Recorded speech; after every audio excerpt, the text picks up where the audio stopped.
नमस्कार, बहुत स्वागत है आप सभी का। आप देख रहे हैं हमारी खास पेशकश हमें फिक्र है आपकी और मैं हूं आपके साथ मनी शर्मा। तो देखिए, आज हम बात करेंगे बहुत खास विषय की और विषय है आंत से जुड़ा हुआ। आंत हमारे शरीर का एक प्रकार का मुख्य हिस्सा है जिस पर अधिक ध्यान देने की ज़रूरत होती है। अगर आंत में किसी भी प्रकार की दिक्कत आ जाती है तो पूरे शरीर को अनेकों परेशानियां झेलनी पड़ती है, इसलिए आंत की स्पेशल केयर करने की ज़रूरत होती है। आजकल की लाइफस्टाइल भी कुछ ऐसी हो गई है कि हम बाहर का कुछ ना कुछ खाते रहते हैं। ऐसे में कभी कभी कुछ उल्टा सीधा खा लेने से आंत में इन्फेक्शन भी हो जाता है। इसलिए आंतों में इन्फेक्शन और बीमारियों से बचने के लिए डाइट का खास तौर पर आपको ध्यान देने की ज़रूरत है। और आज हमारे एक्सपर्ट आपके उन तमाम सवालों के जवाब आप तक पहुंचाएंगे, क्योंकि हमें फिक्र है आपके।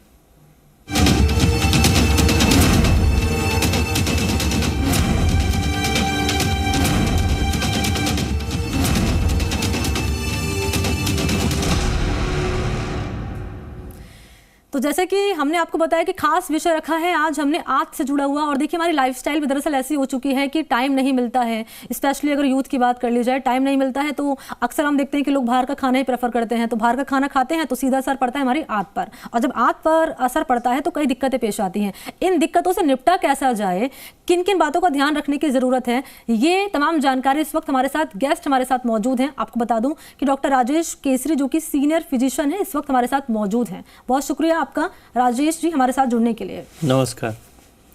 तो डॉक्टर राजेश जी इस वक्त हमारे साथ मौजूद हैं जो कि तमाम सवालों के जवाब आप तक पहुंचाएंगे, और कैसे इन्फेक्शन होता है आंतों में, आप उससे कैसे अपना बचाव कर सकते हैं, कैसे निपटा जा सकता है, ये भी आप तक जानकारी पहुंचाएंगे। लेकिन आपके मन में कोई सवाल है तो इस वक्त आपकी टीवी स्क्रीन पर ये नंबर है, इस पर कॉल करके अपने सवाल आप हमारे एक्सपर्ट के सामने रख सकते हैं, पूछ सकते हैं। नंबर आप नोट कर लीजिए 0120-715-3826, 0120-715-3787।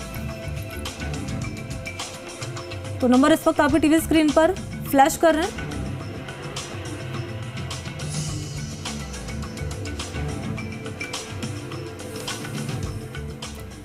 तो देखिए, हमारे साथ हमारी खास गेस्ट डॉक्टर स्वाति माहेश्वरी जी भी जो कि सीनियर फिजिशियन है, इस वक्त हमारे साथ जुड़ चुकी हैं। स्वाति जी, आपका भी स्वागत है इस खास कार्यक्रम में वक्त निकालने के लिए और हमारे साथ शामिल होने के लिए।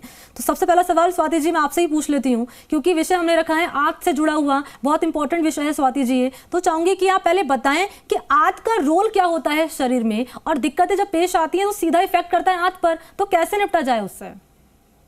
बिल्कुल, देखिए आंत जो है वो हमारे शरीर का एक बहुत ही अहम हिस्सा है, क्योंकि दिन भर में जो भी खाना खाते हैं वो हमारे पेट के द्वारा आंतों में पहुंचता है, और बहुत सारा डाइजेशन जहां हम एक तरफ अपने पेट में करते हैं, जो डाइजेशन हमारे इंटेस्टाइन्स में भी होता है। और साथ ही में इंटेस्टाइन्स में ना केवल डाइजेशन होता है, यानी कि जो हम खाना खा रहे हैं उसको छोटे छोटे टुकड़ों में तोड़ करके उसमें से जो प्रोटीन्स हैं, जो फैट्स हैं, जो जरूरी तत्व हैं, जो पौष्टिक तत्व हैं उसमें से उनको जो है बाहर निकाला जाता है, बल्कि इंटेस्टाइन से वो एब्जॉर्ब भी किया जाता है। यानी कि हमारे शरीर के अंदर वो इंटेस्टाइन्स के द्वारा ही जाता है अंदर, और वहीं से फिर वो खून के द्वारा हमारे विभिन्न अंगों तक पहुंचाया जाता है।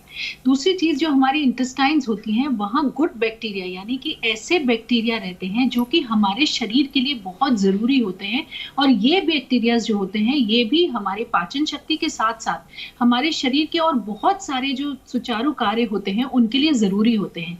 तो ये हमारे इंटेस्टाइन्स में रहते हैं, वहीं पर रहते हैं, आंतों में रहते हैं, और वहीं से ये अपना कार्य करते हैं। तो इसलिए इंटेस्टाइन्स जो हैं वो हमारे शरीर का एक बहुत इंपॉर्टेंट अंग है, क्योंकि हम जितना भी खाना खा रहे हैं उससे हमें जो न्यूट्रिएंट्स मिलने चाहिए, उससे जो हमें एनर्जी मिलनी चाहिए, उससे जो हमें पूरी तत्व मिलने चाहिए, वो सब इंटेस्टाइन्स के द्वारा, यानी कि जो उसकी लाइनिंग होती है, जो इंटेस्टाइन की झिल्ली होती है अंदर, वहीं से ये सारी प्रक्रिया होती है। तो इंटेस्टाइन्स एक बहुत अहम अंग है, और ग्रोथ के लिए जो हमारे शरीर के जो इम्यूनिटी सिस्टम है उसके लिए भी इसका एक अहम रोल है, और इसलिए इस अंग का खास तौर से हमें ध्यान रखने की जरूरत है। और क्योंकि ये हमारे खान पान से जुड़ा है, हम किस तरह का खाना खा रहे हैं, क्या पी रहे हैं, उससे ये जुड़ा हुआ है, तो इसलिए अगर हम उन चीज़ों का ध्यान रखें, अगर हम उधर अपना ध्यान रखें कि हम स्वच्छता से खाना खाएं, हम जो है ठीक से जो खाना नहीं पका होता है उसको नहीं खाएं, और साथ ही में हम सही चीज़ों का चयन करें खाना खाने के लिए, तो हमारी जो आते हैं, हमारा जो पेट है, जो हमारा पूरा डाइजेस्टिव सिस्टम है, वो सुचारू रूप से काम करेगा, और बार बार उसमें इन्फेक्शन होना या तरह तरह की और जो बीमारियां इस पूरे सिस्टम में होती हैं उनसे हम बच सकते हैं। बहुत शानदार तरीके से स्वाति जी आपने बात रखी है और दर्शकों के साथ जानकारी साझा की कि कैसे हम निपट सकते हैं, किन किन बातों को ध्यान रखने की ज़रूरत है, ये मैं जानूंगी डॉक्टर राजेश जी आपसे। और ये भी मैं आपसे जानूंगी राजेश जी, क्योंकि मैंने अक्सर देखा है खुद कि अगर किसी ने खाना खाया है बाहर का या फास्ट फूड खा लिया है तो किसी पे जल्दी इफेक्ट करता है, किसी पे मैं देखती हूँ कुछ असर ही नहीं होता है, ऐसा क्यों है? सबसे पहले तो जो आपका आखिरी सवाल था मैं उसका जवाब देता हूँ कि किसी के ऊपर जल्दी असर होता है, किसी को कोई बीमारी जल्दी होती है, खास तौर पे इन्फेक्शियस डिजीज़ जो कि कीटाणु से पैदा होती है, किसी पे कम होती है, देर से होती है। इसकी बहुत सारी वजह हो सकती हैं। सबसे बड़ी वजह तो ये है कि शरीर की इम्यूनिटी, मतलब कि शरीर की बीमारी से लड़ने की ताकत कुछ लोगों में कम होती है, ख़ास तौर पे जो बीमार होते हैं, जिनको कुछ बीमारियां हो जैसे डायबिटीज़, दिल की बीमारियां या कैंसर का उपचार हो रहा हो, कुछ ऐसी दवाइयां खा रहे हों, या जो अमूमन कमज़ोर होते हैं, तो जिनका इम्यून सिस्टम कमज़ोर होता है उनको किसी भी प्रकार की बीमारी ज़्यादा होती है। और ख़ास तौर पे जब हम आंत की बात करें तो कुछ दवाइयां हैं जो कुछ लोग कभी कभी बिना डॉक्टर की सलाह के भी लेते रहते हैं। अब ख़ास तौर पे जैसे एसिडिटी की दवाई है, ये आम तौर पे लोग बोलते हैं कि मुझे गैस हो रही है और केमिस्ट से लेके एसिड की दवाई खाते रहते हैं। कुछ लोग महीनों महीनों खाते रहते हैं, हमने तो देखा है कुछ लोग सालों साल खाते रहते हैं। तो एक छोटी सी बात है कि नॉर्मली स्वस्थ व्यक्ति को आंत में इन्फेक्शन क्यों नहीं होता? वो इसलिए नहीं होता है कि जब भी हम कोई चीज़ खाते हैं वो हमारे पेट में जाती है, पेट में हमारे एसिड होता है, तेजाब होता है, और वो तेजाब इतना तेज़ होता है कि उसके अंदर कुछ भी जिंदा बच नहीं सकता। कोई भी बैक्टीरिया, कोई भी कीटाणु, उसका अंश नहीं बच सकता। लेकिन अगर हम दवा खा के उस एसिड को कम कर दें, तेजाब को कम कर दें, तो क्या होता है कि बहुत सारे बैक्टीरिया, बहुत सारे कीटाणु जो खाना जो पच रहा है उसके ज़रिए वो आंतों में चले जाते हैं, और जैसे डॉक्टर स्वाति ने बताया वो आंतों में जाके बीमारी पैदा कर सकते हैं। जो आंतों की झिल्ली होती है उसमें सूजन आ जाती है, उसमें सूजन आ जाती है तो क्या होता है, अब जैसे मान लीजिए कभी भगवान न करे किसी का हाथ जल जाए, कट जाए, छिल जाए, अब आप उसको छुएंगे तो कितना भयंकर दर्द होता है। ऐसे ही हमारी आंतों के अंदर होता है। अगर कोई इन्फेक्शन हो जाए तो जो आंत का अंदर का हिस्सा होता है उसकी जो परत होती है वो मोटी सूज जाती है, लाल हो जाती है और वो बहुत सेंसिटिव हो जाती है। इसीलिए वो अपने ऊपर कुछ भी बर्दाश्त नहीं कर सकती। इसीलिए वो अपने ऊपर से जो भी है और उसके ऊपर जो भी चीज़ें उनको शरीर से बाहर निकालती है। इसीलिए हमें लूज़ मोशन होते हैं। तो जिनकी इम्यूनिटी कमज़ोर है, जिनका इम्यून सिस्टम कमज़ोर है, वो लोग ज़्यादा बीमार हो सकते हैं। और जो लोग कुछ दवाइयाँ लेते हैं उन दवाइयों की वजह से भी ऐसा हो सकता है कि उनको वो बीमारी हो जाए जो कि किसी दूसरे व्यक्ति को बीमारी ना हो। और जो पहला आपके सवाल का हिस्सा था वो ये था कि क्या हो सकता है, किस प्रकार की बीमारियां हो सकती हैं आंतों की। तो जनरली जो सबसे कॉमन है वो आंतों में इन्फेक्शन होते हैं। वो इन्फेक्शन क्या होते हैं, कीटाणु होते हैं, बहुत ही सूक्ष्म कीटाणु होते हैं जो हम ऐसे आँख से नहीं देख सकते। आपको लगता है कि आपके हाथ साफ़ हैं, टेबल साफ़ है, सब चीज़ें साफ़ है, लेकिन वो साफ़ नहीं होती। ये हवा जो हम सांस ले रहे हैं उसके अंदर भी कीटाणु होते हैं, बैक्टीरिया होते हैं। बैक्टीरिया हमारे शरीर के अंदर जाते हैं, लेकिन हमारे शरीर के अंदर वो इम्यून सिस्टम है जो बैक्टीरिया हमारे लिए हानिकारक है, वो इम्यून सिस्टम के सेल उनको पकड़ के उनको नष्ट कर देते हैं, वो बीमारी पैदा नहीं कर पाते। लेकिन अगर किसी वजह से वो बैक्टीरिया बहुत ज़्यादा घातक हो, हमारे शरीर के ऊपर हावी हो जाएं, तो वो हमारे शरीर के अंदर बीमारी पैदा करते हैं। अगर आंत में वो बीमारी हो जाए तो उसको आमतौर पे गैस्ट्रोएंटेराइटिस बोलते हैं, जिसका सामान्य शब्दों में अर्थ होगा कि जिसकी वजह से आंतों में सूजन हो जाती है। तो सबसे बड़ी समस्या जो लक्षण होते हैं आंतों में सूजन के वो होते हैं, एक तो पेट में दर्द जो मरोड़ होती है जिसको बोलते हैं कि पेट ऐंठता है। लूज़ मोशन वो इसलिए होते हैं कि जो गंदगी चली गई है, गंदगी का मतलब जो कीटाणु चले गए हैं शरीर के अंदर, जो आंतों में है, आंतें उसको शरीर से बाहर निकालनी है, क्योंकि वो कीटाणु आंतों में जाके टॉक्सिन पैदा करते हैं, जहरीले तत्व पैदा करते हैं। तो उस जहरीले तत्वों को शरीर से साफ़ करने के लिए वो शरीर से बाहर निकालती है। तो उसमें कभी कभी क्या होता है कि जो पानी है शरीर का जो खून के ज़रिए आंतों में जा रहा है पानी, वो पानी भी शरीर से बाहर निकल जाता है। तो ऐसे में पानी की बहुत कमी हो जाती है, डिहाइड्रेशन होता है। उसकी मूल वजह तो वो कीटाणु है जो हमारे शरीर में खाने के साथ गया है, लेकिन उसका नुकसान ये होता है कि डिहाइड्रेशन हो जाता है। दूसरा क्या तरीका है? राजेश, अपनी बात आप पूरी कीजिएगा क्योंकि प्रिसाइजली आप एक एक बात समझा रहे हैं दर्शकों को। मैं चाहूंगी बात पूरी कीजिएगा, लेकिन इस वक्त कॉलर हमारे साथ मौजूद है फोन लाइन पर, इनका सवाल हम जान लेते हैं। सवाल करिए अपना। Hello ma'am. जी अंबिका, सवाल करिए अपना। अगर मेरा क्वेश्चन है कि अगर आंत में कोई समस्या होती है तो क्या उससे मतलब कैंसर से भी कोई रिलेटेड है क्या? उसमें मतलब कैंसर भी चांसेस होते हैं क्या? ठीक है डॉक्टर राजेश, मैं चाहूंगी आप इनके सवाल का जवाब दें। देखिए, मैं तो सबसे पहले कहूँगा आपने बहुत ही ऊंची छलांग लगाई है। कैंसर बहुत रेयर बीमारी होती है, तो किसी को पेट में दर्द हो तो या फिर पेट खराब हो तो ये नहीं सोचना चाहिए कि कैंसर है। बिल्कुल कैंसर हो सकता है, ख़ास तौर पे जो लोग तंबाकू का सेवन करते हैं, जो लोग अल्कोहल ज़्यादा लेते हैं, और बहुत सारी और वजह से भी पेट में आंतों में कैंसर हो सकता है। आंतों में कैंसर होता है, उसका इलाज भी होता है, उसके लिए सर्जरी करनी पड़ सकती है, लेकिन हर पेट की बीमारी, हर आंतों की बीमारी कैंसर नहीं होती। किन लक्षणों का ध्यान रखने की आवश्यकता है जिससे डाउट हो सकता है कि कैंसर है? ज़रूरी नहीं है कि अगर ये लक्षण है तो कैंसर ही है, लेकिन एक संशय ज़रूर होना चाहिए। अगर स्टूल के ज़रिए खून आ रहा हो, अगर बिना किसी वजह से पेट में दर्द होता हो, वज़न बहुत कम होने लगा हो, और स्टूल में जो है खून आना, ब्लड आना या काले रंग का स्टूल होना, एक ये बहुत बड़ी बात है।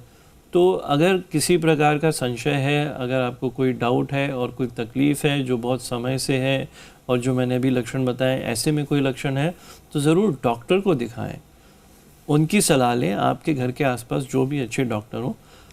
और अगर आंतों की समस्या है तो इसके स्पेशलिस्ट होते हैं गैस्ट्रोएंटरोलॉजिस्ट, जो हो सकता है एक दूरबीन से भी आंतों की जांच होती है कि वो दूरबीन मुंह के ज़रिए आंतों में डाली जाती है और आंतों के अंदर क्या है उसको देखा जाता है, तो वो देख के बता सकते हैं कि ऐसा है।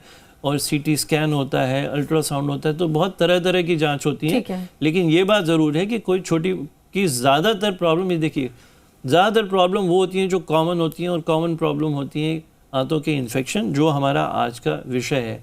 तो कैंसर भी बीमारी होती है, लेकिन रेयर होती है और बीमारी होती है। और how can we deal with all the problems, वो मैं आपसे जानूंगी, कैसे हम परेशानी से निपट सकते हैं, किन किन बातों का ध्यान रखने की जरूरत है, ये भी मैं जानूंगी। स्वाति जी, मैं आपके पास आ रही हूँ क्योंकि यहाँ पर राजेश जी ने बार बार जिक्र किया इम्यूनिटी का, और इम्यूनिटी बहुत इंपॉर्टेंट है, क्योंकि अगर इम्यूनिटी अच्छी है तो मुझे लगता है कि हम हर परेशानी से हमारी जो बॉडी है वो डील कर सकती है इजीली। तो उस इम्यूनिटी को कैसे बूस्ट किया जाए? बिल्कुल, देखिए, ये समझना बहुत जरूरी है कि जिन भी की हम बात कर रहे हैं, वो जब हमारे शरीर में जाते हैं तो वो जो एक बीमारी पैदा करने से हमें जो बचाता है, ऐसी स्थिति में वो हमारी जो है प्रतिरोधक क्षमता ही है। इसलिए उसको हमें बहुत अच्छा दुरुस्त रखने की बहुत ज़रूरत है। और जैसा कि अभी बात भी हो रही थी, देखिए, अगर हम स्वच्छ खाना खाते हैं, अगर हम इस बात ध्यान रखते हैं कि हमारा खाना जो है वो अच्छे से धुला हुआ है, सही अच्छे से पका हुआ है, ढक कर के रखा गया था, कहीं खुला नहीं पड़ा है, उस पर मक्खियाँ नहीं बैठ रही हैं, कोई और कीटाणु या लंबे समय तक जो है उसको रखा नहीं गया है, हम बार बार रीहीट करके खा रहे हैं, खाने को कई दिन हो गए, तो ये बातों का हमें ध्यान रखना जरूरी होता है। क्योंकि ऐसी स्थिति में खाना खराब होने लगता है, उसमें कीटाणु पनपने लगते हैं, और फिर वही जब आप सेवन करते हैं तो आपके पेट में पहुंचते हैं और बीमारी होने की संभावना पैदा होती है। साथ ही एक तरफ जहां हमें खाने की स्वच्छता का ध्यान रखना है, वहीं हमें अपने हाथों की स्वच्छता का ध्यान भी ठीक है। स्वाति जी, मैं आपको बीच में इंटरप्ट कर रही हूँ, अपनी बात आप पूरी कीजिएगा। और हमारे कॉलर इस वक्त मौजूद है, उनका सवाल का जवाब भी मैं चाहूंगी आप दीजिए। खुशी इस वक्त फोन लाइन पर मौजूद है। खुशी जी, अपना सवाल करिए आप। मैम, मेरा सवाल ये है कि खाना खाने के 1 से 2 घंटे बाद मेरे लेफ्ट साइड में बहुत पेन होता है स्टमक में, तो ये किस वजह से हो सकता है और इसके क्या सॉल्यूशन है? स्वाति जी। बिल्कुल, देखिए, कई बार क्या होता है कि तेज़ाब बहुत ज़्यादा बनता है, जिसकी वजह से कई बार खाना खाने के बाद जो है पेट में दर्द या जलन या खट्टी डकारें या गैस बनना, इस तरह की समस्या कुछ लोगों में सामने आती है। साथ ही में आपको इस बात का भी ध्यान रखने की ज़रूरत है कि आप बहुत ज़्यादा स्पाइसी इस तरह का खाना तो नहीं खाते हैं, बहुत ज़्यादा फ्राइड खाना तो नहीं खाते हैं, क्योंकि ये जब हम खाते हैं तो हमारे पेट में जाके ये इरिटेशन करता है और इसकी वजह से शरीर जो है एक रिफ्लेक्स मैकेनिज्म की तरह से ज़्यादा तेज़ाब बनाता है, जिसकी भी ये समस्या सामने आती है। और तीसरी चीज जो हमने कई बार लोगों में देखी है कि लंबे समय का गैप करते हैं लोग, खाना नहीं खाते हैं। जैसे कि सुबह नाश्ता किया और उसके बाद 3-4 घंटे का गैप हो गया और उसके बाद आपने दिन में खाना खाना शुरू कर। तो ऐसी में भी हमने देखा है कि लोगों के पेट में अक्सर खाना खाने के बाद फिर दर्द होता है। तो खास तौर से इस बात का ध्यान रखना है कि बीच बीच में कुछ ना कुछ खाना चाहिए, चाहे कुछ स्नैक्स खाएं या कोई फ्रूट खा लें या कोई हेल्थ स्नैक होता है, इस तरह की चीज अगर आप ले लें तो एक लंबी अवधि का जो ये खाली पेट का समय होता है ये नहीं होना चाहिए। इसको खास तौर से आपको ध्यान रखने की जरूरत है। आप कोशिश कीजिए कि आप 3-4 चीजों का ये फेरबदल जैसे मैंने बताया है इसको करके देखिए। अगर इससे आपको आराम आता है तो अच्छी बात है, अगर नहीं आता है तो फिर आपको डॉक्टर को दिखाना पड़ेगा। और ऐसी स्थिति में फिर क्योंकि अगर तेजाब ज्यादा बन रहा है तो हमें उसको कम करने के लिए फिर एंटासिड्स वगैरह देने की जरूरत होगी। साथ ही कभी कभी कुछ लोगों में हम हाइटस हर्निया की तकलीफ देखते हैं, यानी कि जो हमारी फूड पाइप होता है और हमारी जो स्टमक होती है वहां पर जो एक कनेक्शन होता है वो कभी कभी ऊपर खिसक जाता है, जिसकी वजह से जो पेट में तेजाब बनता है खाने को डाइजेस्ट करने के लिए वो थोड़ा थोड़ा हमारे फूड पाइप में आने लगता है। और जब वो थोड़ा थोड़ा फूड पाइप में आता है तो उसकी वजह से फूड पाइप में जलन होती है, उसकी वजह से हमारे सीने में जलन होती है क्योंकि हमारा फूड पाइप यहाँ पर होता है। और उसकी वजह से भी कई बार लोग जो है ये इस तरह की शिकायत करते हैं, जैसे कि आपने कहा कि पेट में दर्द होता है, जलन महसूस होती है। तो इसके लिए भी एंडोस्कोपी जैसी एक बहुत आसान सी दूरबीन की जिसे हम स्टडी बोलते हैं वो की जाती है, ये देखने के लिए कि कोई इन्फेक्शन फूड पाइप में तो नहीं है, स्टमक में कोई अल्सर तो नहीं बन रहा है या साथ ही में कोई हाइटिस हर्निया की तकलीफ तो नहीं है। तो ये सभी चीजें जो है एंडोस्कोपी के द्वारा जो है सुनिश्चित किया जा सकता है कि है या नहीं है। तो एक बार 2-3 चीजें जो मैंने बताई हैं वो कीजिए और साथ में फिर एक को दिखाइए, तो उससे आपकी समस्या का बिल्कुल सही कहा आपने स्वाति जी। राजेश जी मैं आपके पास आ रही हूँ, जरा डाइट चार्ट में आपसे जानना चाहूँगी राजेश जी, क्योंकि खाना बहुत इंपॉर्टेंट है। ऐसे में क्या पूरा स्केड्यूल रहे खाने का ये भी आप समझाइए। और क्योंकि मैंने देखा है अक्सर राजेश जी कि अमूमन जो लोग हैं रात को 8 बजे, मैं एग्जांपल दे रही हूँ, जैसे 8 बजे खाना खत्म कर लिया, 8 बजे खाना खा लिया और लेकिन आप सो रहे हैं 12 बजे, तो वो 4 घंटे का जो गैप है वो कितना हानिकारक हो जाता है हमारे आंतों के लिए? देखिए ये गैप हमारी आंतों के लिए हानिकारक नहीं है। अगर आप 8 बजे रात को खाना खा लेते हैं तो ये बहुत अच्छी बात है।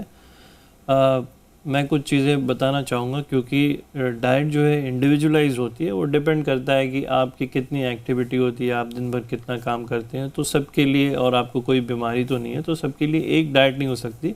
लेकिन कुछ मूल चीज़ें जो हैं जो सबसे इम्पोर्टेंट है वो मैं बताऊँगा। कुछ तो ये है, कुछ सफ़ेद चीज़ों से बच के रहिए क्योंकि इस समय हमारे देश में क्या दुनिया भर में कुछ बीमारियां बहुत ज़्यादा फैली हैं, जैसे डायबिटीज़, हार्ट की बीमारी, high cholesterol level, blood pressure ज़्यादा है, मोटापा। तो इन सब की एक बहुत बड़ी वजह है जो हमारा खाना, और ख़ास तौर पे हमारे खाने में जो सफ़ेद चीज़ें होती हैं। एक तो मैदे का कम से कम सेवन करिए, और ख़ास तौर पे ये हमारी आंतों के लिए हानिकारक है क्योंकि मैदे के अंदर फाइबर नहीं होता तो उसका जल्दी एब्जॉर्प्शन होता है, और मैदे का जल्दी एब्जॉर्प्शन होता है, उसकी वजह से शुगर भी बढ़ता है और कोलेस्ट्रॉल तक बढ़ता है। क्योंकि शुगर हमेशा बढ़ा रहता है तो हमारा शरीर जो है वो एक अच्छा खासा बनिया है, जो भी चीज़ शरीर में आ गई उसको इस्तेमाल करके उसको बचा के रख लेता है। तो वो शुगर जो है कोलेस्ट्रॉल और चर्बी के रूप में हमारे लिवर में, पैनक्रियाज में, आंतों के आसपास जमा हो जाती है और उसकी वजह से बहुत सारी बीमारियाँ होती हैं, ख़ासतौर पर डायबिटीज़।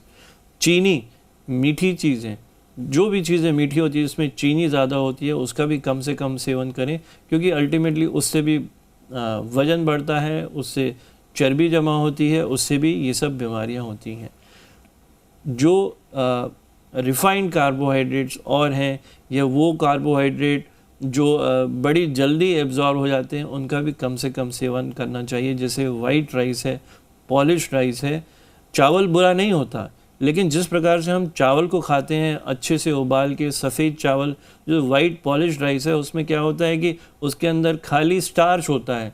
स्टार्च मतलब एक प्रकार का मैदा होता है, और जो उसके पौष्टिक तत्व हैं वो नहीं होते, क्योंकि चावल का जो छिलका होता है उसमें फाइबर भी होते हैं, विटामिन भी होते हैं, मिनरल भी होते हैं, बट हम उसको फेंक देते हैं। तो कुछ ये चीज़ें ना खाएं। अपने ज़िंदगी को और अपने खाने को रंग बिरंगा करें, रंग डालें खाने में। अब खाने में रंग कैसे डालेंगे? दुकान से ला के नहीं, उस सब्जी बाजार से रंग लेके आइए, साग लाइए, हरा रंग, हरे रंग का जो भी आपको मिलता है जितनी भी सब्जियां हैं, हर प्रकार की सब्जी खाइए, वो आपके लिए बहुत फ़ायदेमंद है। साग खाइए, लाल रंग के साग भी होते हैं, शिमला मिर्च, गाजर, रंग बिरंगी सब्जियां खाइए, वो आपके लिए बहुत फ़ायदेमंद होती हैं। इसमें क्या फ़ायदा होता है? इसमें फ़ायदा एक तो ये होता है कि हरी सब्जियां और सब्जियां जो खाते हैं उसमें फ़ाइबर बहुत होता है, और फाइबर आपकी आंतों के लिए अच्छा होता है, क्योंकि फाइबर जो है एक प्रकार की समझिए लकड़ी जैसी चीज़ होती है। बहुत ही छोटे छोटे महीन रेशे होते हैं, जब हमारे पेट में जाते हैं, आंतों में जाते हैं, तो आंतों को लोकली इरिटेट करते हैं। तो जो इरिटेट करती हैं तो आंतें केचुए की तरह चलती हैं, और जो खाने का जो सॉलिड मास है उसको आगे धकेलती हैं। तो इससे आपको कॉन्स्टिपेशन नहीं होती, इससे फूड का एब्जॉर्प्शन अच्छा होता है, और इससे कैंसर भी बचता है। हमने कैंसर की शुरुआत में किसी ने सवाल पूछा, तो ये फाइबर आपके लिए बहुत अच्छा है। फल खाइए, क्योंकि तरह तरह के फल, आप कच्चे फल खाएं, फल तो कच्चे ही खाए जाते हैं, फल खाएं तो फलों में विटामिन होते हैं, फलों में फाइबर होता है जिसकी हमने अभी चर्चा की, फलों में मिनरल होते हैं, माइक्रो एलिमेंट होते हैं, माइक्रो न्यूट्रिएंट होते हैं। तो ये सब हमारे शरीर के लिए कम मात्रा में लेकिन बहुत ही ज़्यादा आवश्यक है। इनसे बहुत सारी बीमारियों से बचाव होता है, इनमें विटामिन होते हैं, इनसे हमारा इम्यून सिस्टम मजबूत होता है। तो अगर हम अच्छा खाना खाएं, रंग बिरंगा खाना खाएं, जो नेचुरल खाना होता है उसको खाएं, और उसके साथ साथ जिस चीज़ में एनर्जी बहुत ज़्यादा होती है, जैसे तेल, जैसे तली हुई चीज़ें, जैसे घी, इन सब चीज़ों का सेवन कम मात्रा में करें, और अच्छे प्रकार के करें, कि जो तेल लेते हैं उसमें बार बार किसी चीज़ को न तलें, उसकी मात्रा भी कम लें, उसकी क्वालिटी भी अच्छी लें, और उसको प्रॉपरली यूज़ करें। तो एक अपनी इच्छा अनुसार और अपनी चाहत के अनुसार आप एक बहुत ही अच्छी डाइट ले सकते हैं। बिल्कुल सही कहा स्वाति जी, क्योंकि सर्दी का मौसम चल रहा है, तो सर्दी के मौसम में ज़्यादा क्रेविंग होती है बाहर का खाना खाने की, आलू को पराठा बना लो, बाहर जाके कुछ खा लो गर्मा गर्म, तो ऐसे में ये भी बहुत हानिकारक हो जाता है। तो इस मौसम में फिर किन किन बातों को ध्यान रखें ताकि आंत पर इफेक्ट ना करे?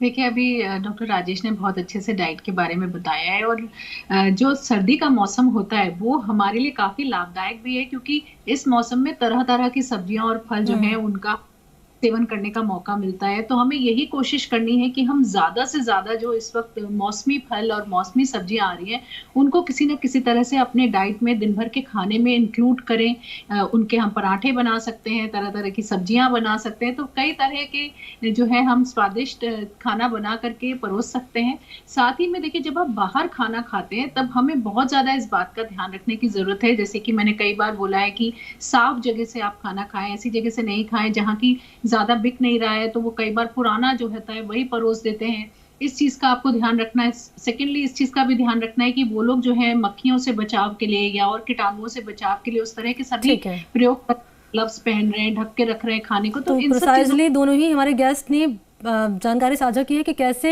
आंत का रोल होता है हमारी बॉडी में और किन किन बातों को ध्यान आपको रखना चाहिए, क्योंकि अगर आंत पे इफेक्ट करेगा तो हमारी बॉडी पर असर करेगा, और बॉडी पर अगर असर करेगा तो आप फिर स्वस्थ नहीं रह पाएंगे। इसलिए स्वस्थ रहने के लिए किन किन चीज़ों का ध्यान रखना जरूरी है, ये हमारे गेस्ट ने साझा की जानकारी। आप दोनों का बहुत बहुत शुक्रिया हमारे साथ जुड़ने के लिए।